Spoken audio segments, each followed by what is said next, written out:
X travelled to Smethwick. The American had built up a reputation for the way he'd urged black people to protect themselves using violence if necessary. We've reached the point now where our people must form self-defense units, with which we can defend ourselves against the southern racists. He'd been invited to Smethwick by this man, Avtar Singh Joel, one of the leaders of the Indian Workers Association. His son Jagwant told me why his dad was so keen for the American to come. As my father said then, was because of Malcolm's notoriety internationally, and because he had also at that sort of time started linking the dots between what was happening in Sharpsville in South Africa, in Alabama related to segregation and voting rights, and what was happening here. There's all part of the same, what we call the nexus of racism around the world. What actually happened then when Malcolm X got here? He was met on that side of the street by my father, but Malcolm wanted to walk by himself. He was looking at the street and what was in the windows, and there were signs that blacks need not apply for the rental for the houses. There was a Caribbean gentleman painting his house, so he stopped and had a chat with him, and then walked back down the street where he was questioned by the press. Malcolm X went on to compare the treatment of non-whites in Smethwick to that of the Jewish community in Nazi Germany. He warned people not to wait for the fascists here to build gas chambers. That's a really strong kind of thing to say, to make those associations with the Holocaust. And I think what he does is he really appeals to a sense of shame, I think, about, are we really going to let this happen? Obligation to the council was purely to try and make a stand to stop the road completely being taken over by coloured people.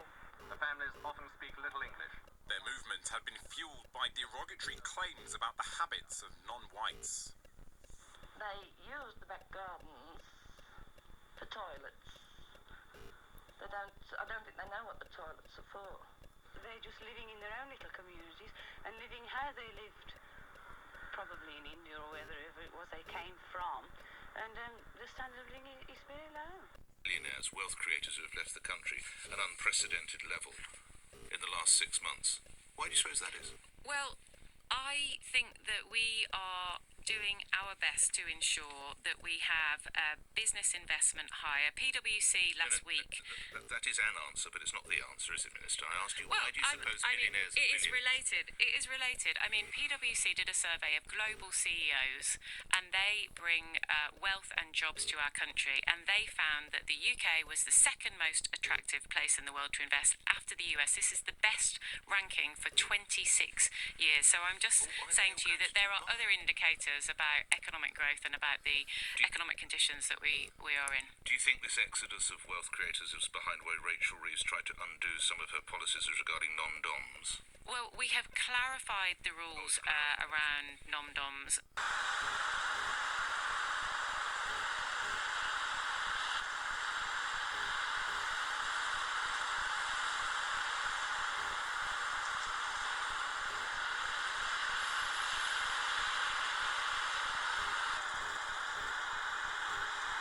Outside a pub in a chilling Valentine's Day shooting. Lisa Smith was killed in front of a busy pub on Friday evening, full of loved-up couples having a meal. Her partner, who's been named locally as Edward Smith, is understood to be the main suspect. He's been miles away to Dartford Bridge and jumped in the River Thames, but has so far not been located. Tell you about a plane that has flipped upside down as it crash-landed at Toronto Pearson International Airport on Monday. 80 people were on board the Delta Airlines flight, which was arriving from Minneapolis in the United States. 18 people have been injured, 3 of them seriously. David Willis reports. Everything, drop it! Come on! Ushered to safety after a truly remarkable escape. This passenger's eye view of the Delta Airlines plane belly up on the runway of Canada's busiest airport, its tail and right wing sheared off by the impact as firefighters on the other side of the plane doused it with water.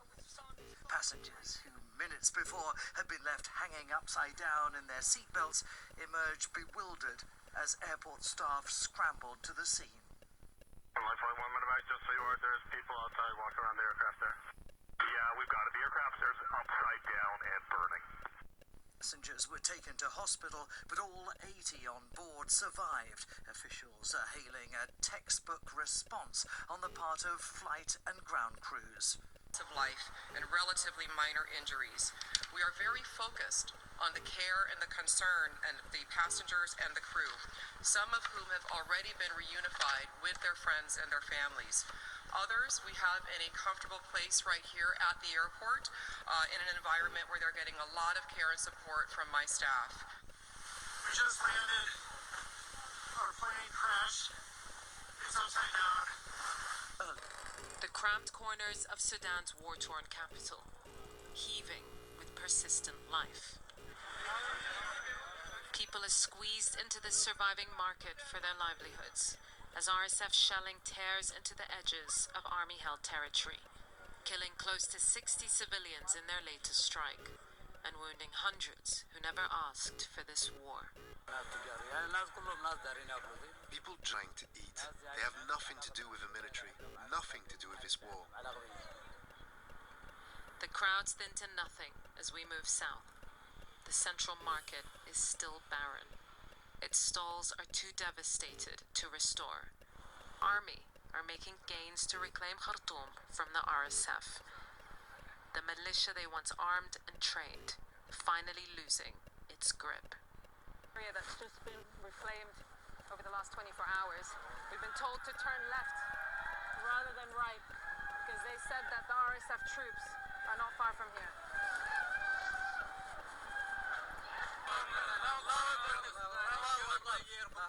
They're proud of their latest push, telling the thousands who once lived here to come back. A once vibrant neighborhood full of familial homes is now an expanding army garrison, with enemy remains splayed across their new defense posts. The families that are here are the ones who never left. Their youngest enthused by news of victory, but skinny from the stress of survival. I'm getting crazy, I think. One of our children, he was very, very, very upset and very frightened always. He shows us where his grandchildren would take cover from the bombs, cowering in the dark with over a year of no electricity or running water. And wounded, there are few hospitals left. The ones that are functioning use up every inch of free space. Even the reception is an active ward. You ever heard about war we have seen here? And the suffering, of course, of everyone.